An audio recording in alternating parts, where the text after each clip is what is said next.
আসসালামু আলাইকুম রহমতুল্লাহ। আচ্ছা, আমি একটা প্রশ্ন করতে চাচ্ছিলাম। আপনি কোত্থেকে ফোন করেছেন ভাই? জি আপনি কোত্থেকে ফোন করেছেন? জি, আমি প্রেস্টন থেকে কথা বলছি। আমার নাম ইমন চৌধুরী। ইমন ভাই ভালো আছেন? জি, আপনি ভালো আছেন? আলহামদুলিল্লাহ। আচ্ছা, আমি একটা প্রশ্ন যেটা করতে চাচ্ছিলাম, বলুন। আসলে আমি জানি না এটা আপনাদের আজকের অনুষ্ঠানের সাথে সম্পর্কিত কি না, কিন্তু এটা অ্যাকচুয়ালি আসলে মানে আমি মানসিকভাবে আমাকে একটু বলে ফেলুন, দিচ্ছে জিনিসটা। বলে ফেলুন। সেটা হচ্ছে ওই আমাদের দেশের একজন বিশিষ্ট আলেম, তো উনার অবশ্য আমি অনেক আলেমদের ওই ওয়াজ শুনে থাকি, মানে সিডি ক্যাসেট গুলো শুনে থাকি। তো আমার ফ্রেন্ড ওই দিন আমাকে বলছে যে সে এই আলেমের পছন্দ করে না। কেন? কারণটা কি? তুমি পছন্দ করতে পারো একজনকে, কিন্তু আরেকজনকে বলতে পারো না যে ইনার ইয়াতে সমস্যা আছে। তো বলছেন না না, তুমি অমুক আলেমের ইয়েটা শুনে শুনে দেখো। তো উনি বলছেন যে ওই আলেম যিনি উনি যে স্টাইলে বক্তৃতা শুরু করেন, মানে উনি বক্তৃতার প্রথমে স্টেজে এসে উনি দুরুদ পড়েন, তারপরে উনি ওই কি বলেন সবাইকে সালাম দেন। তো অন্য আলেম যিনি সেটা বলছেন যে এইটা নাকি ওই একটা আকীদাগত সমস্যা। আমরা দেখো যে কোনো মানে সবার সমাবেশ বা ইয়াতে যদি প্রথমে আল্লাহ রসুলের দুরুদ পড়া হয়, ওইখানে তো ক্ষতির কিছু নাই।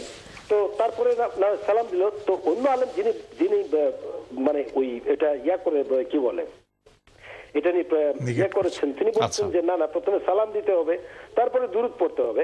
এটা নাকি আকীদাগত সমস্যা। দেখো ওই আসলে আমাদের ওই সমস্যা যেটা হচ্ছে যে আমরা ওই ছোটখাটো বিষয় নিয়ে উনি যদি এটা এইভাবে প্রকাশ্যে ওনার বক্তৃতায় বলে থাকেন অন্য আলেম, তাইলে আমার মনে হয় উনি ভুল করছেন। সমস্যাটা উনার।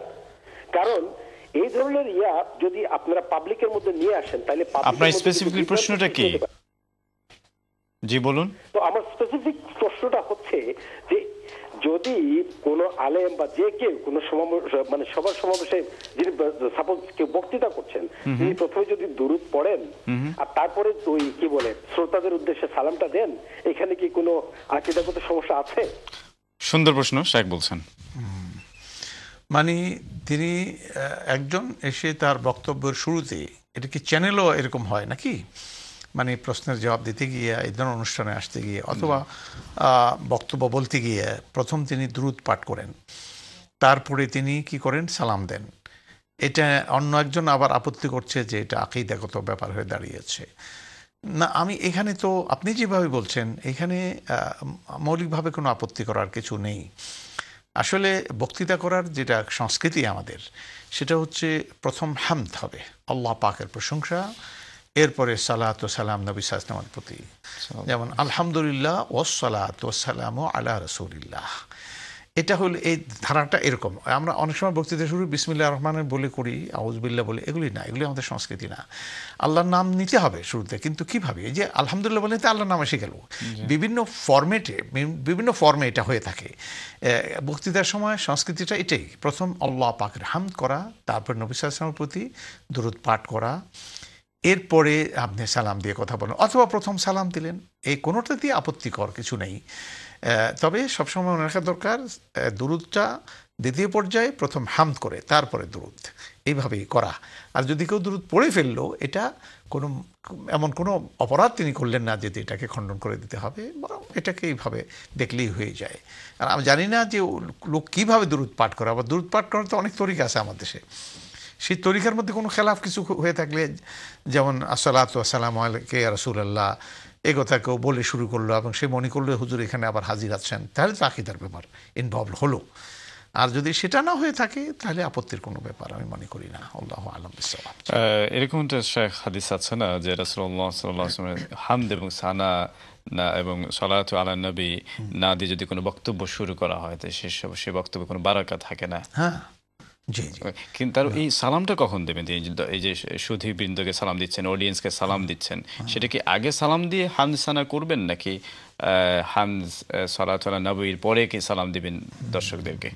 এটা উভয় হতে পারে, তবে সালামটা আগে দেওয়াটাই ভালো। কারণ নবী সাল্লাল্লাহু আলাইহি ওয়াসাল্লাম খুতবা যখন দিতে আসছেন, তখন তিনি আগে সালাম দিয়েছেন। আমার অভ্যাসও তাই, আমি প্রথম সালাম দেই যে কোনো বক্তৃতার শুরুতে, আমি শেষে করি না। লোকেরা অনেক সময় অ্যাড্রেস করে তারপরে আপনাদের প্রতি সালাম এটা বলেন, এটা আরবে বলেন, এখানে লোকেরা বলে এটা নাজায়েজ না, তবে আমি ওইটাকে প্রেফার করি যে প্রথমে এসে আসসালামু আলাইকুম বলি। জাযাকাল্লাহু খাইরান শেখ। আমরা পরবর্তী কলের কাছে যাচ্ছি, দেখি কে আছেন লাইনে। আসসালামু আলাইকুম রাহমাতুল্লাহ। আসসালামু আলাইকুম। ওয়ালাইকুম আসসালাম, জি কে বলছেন প্লিজ? মিল্টন কিংস থেকে আশরাফ হইলাম। কোন জায়গা থেকে? Milton Kings.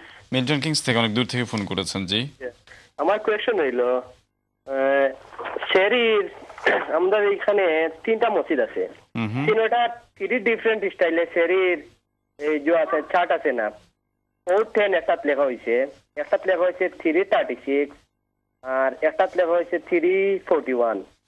আমরা কোনটারে ফলো করতাম? 3টে মসজিদ কি পাশাপাশি? তিনটাই পাশাপাশি। আপনার পাশে কোন মসজিদ? আপনার পাশে কোন মসজিদে কোনটা? 336 না 410 না 341? আমাদের যেটা বাঙালি যেটা মসজিদ সেটার মধ্যে হলো 410। এটা আপনার পাশে কি মসজিদটা? 4 মাইল দূরে কি? আচ্ছা, এটাই আপনার পাশের মসজিদ? পাশে আরেকটা আছে সমান দূরে 4 মাইল 4.5 মাইল। এখন আমরা কোনটারে ফলো করতাম, রাইট কোনটা? অসংখ্য ধন্যবাদ। এর আগে এরকম প্রশ্ন এসেছিল আমাদের প্রোগ্রামের শুরুতে, শেখ সৈয়দ কামাল উদ্দিন জাফরি উত্তর দিচ্ছেন। জি, প্রথমত দা মা ইউরিবুক ইলা মা লা ইউরিবুক, এই যে ইখতিলাফের কারণে কিছু সন্দেহের অবতারণ হয়েছে, সুতরাং সেক্ষেত্রে নবী সাল্লাল্লাহু আলাইহি ওয়াসাল্লাম বলছেন যেখানে সন্দেহ আছে ওটা ছেড়ে দাও, যেখানে সন্দেহ নয় ওখানে চলে যাও। অতএব আপনি যেটা আগে দেখানো হয়েছে যেমন 3:30 3:36 বা কি বলা হয়েছে, আপনি ওখানে যথাসম্ভব সেটা করেন। আর যদি এমন দেরি হয়ে গেল তাহলে আপনি ওইটাও করেন, আপনার দেরি হয়ে গেছে এখন আপনি ওইটাও করেন, এবং আপনি ভিতরে ইতমিনান থাকুন যে যেহেতু এটাও আলেমরা বলছেন এবং মসজিদ থেকে বলা হয়েছে, কাজেই এটা ধর্তব্য বিষয় হবে না ইনশাআল্লাহ। কারণ এখানেও তো অবশ্য ইংল্যান্ডের সময়ের কতখানি, উনি তো অনেক দূর থেকে বলছেন, সেখানে বা কতখানি বেশ কম হয় সেটাও দেখতে হবে। তবে এখানেও 4টার, আজকাল তো ইস্ট লন্ডনে আমরা দেখি যে 4টার দিকে তারা ইয়ে করে দেন, শেষ সময় করছেন। অতএব 4টার মধ্যেই থাকুন। অসংখ্য ধন্যবাদ আমাদের কাছে ফোন করার জন্য। দেখি আমাদের নেক্সট কলার কে আছেন লাইনে। হ্যালো, আসসালামু আলাইকুম রাহমাতুল্লাহ। আসসালামু আলাইকুম। ওয়ালাইকুম আসসালাম, জি কে বলছেন প্লিজ? জি, কে বলছেন প্লিজ? আমি মোহাম্মদ আলী বলতেছি। ভালো আছেন আলী ভাই? জি আলহামদুলিল্লাহ ভালো। কোন জায়গা থেকে ফোন করলেন আপনি ভাই? আমি বহুত তাই করছি। আচ্ছা, বলেন আপনার কি প্রশ্ন? না, আমার প্রশ্ন তো মানে প্রথমে আমার সালাম আগে শেখ সাহেবের কাছে, উনি আসছেন তো কষ্ট করি, আমরা অনেক আনন্দিত আলহামদুলিল্লাহ, জাযাকাল্লাহু খাইরান। আর বড় প্রশ্ন হইল কি আমার যে মনে হয় যে সাইদি সাহেব যে আসতেছেন না, কোনো ইয়ে জানেন কি যে আমরা তো অনেক মিস করতেছি বা কোনো? অসংখ্য ধন্যবাদ। মাসাইলের প্রশ্নে অনুষ্ঠান আপনি আবার সাইদি সাহেবকেও নিয়ে আসতেছেন, আলহামদুলিল্লাহ। এখন উনি আসবেন কি বা কবে আসতেছেন এটা আপনি জানতে চাচ্ছেন ইনশাআল্লাহ। দেখি সৈয়দ কামাল উদ্দিন জাফরি সাহেব কি বলেন। মৌলানা সাইদি সাহেব আল্লাহ তার হায়াত দারাজ করুন, তিনি ইংল্যান্ডে এবার আসার ওনার নিয়ত ছিল। বিশেষ করে আমার একটা প্রোগ্রামে ওনার অংশ নেওয়ারও উনি বলেছিলেন যে আমি অংশ নেব। এই জন্য আমি সৌদি এম্বাসিতে নিজে গিয়ে ভিসাটা আমি করে দিলাম। অ্যাম্বাসেডার সাহেব প্রশ্ন করলেন যেতে পারবেন তো? আমি বলি আপনি ভিসা দিয়ে দেন, দেখা যাক কী হয়। তারপরে তো গভর্নমেন্ট একটার পর একটা বাধা সৃষ্টি করতে শুরু করলো। মানে আসলে মৌলিকভাবে ওনার বিরুদ্ধে কোনো এলিগেশন নাই। এখন আমার দেশে একটা এখন উঠছে যে যুদ্ধ অপরাধীদের তালিকা করো, এই করো সেই করো, তার মধ্যে আবার ওনার নামও ইদানিং ঢুকিয়ে দেওয়া হয়েছে। তো যাই হোক, সেই জন্য উনি আসতে পারছেন না।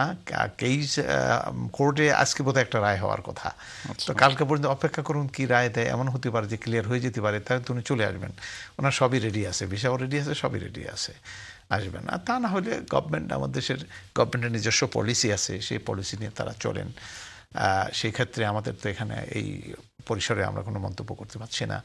দোয়া করেন আল্লাহ যেন প্রত্যেকের যার যার রাইট অধিকার নিয়ে চলতে পারেন এবং আমরা উপকৃত হতে পারি। আল্লাহ তৌফিক দান করেন, আমিন। অসংখ্য ধন্যবাদ। দেখি আমাদের পরবর্তী কলার কে আছেন লাইনে। আসসালামু আলাইকুম রাহমাতুল্লাহ।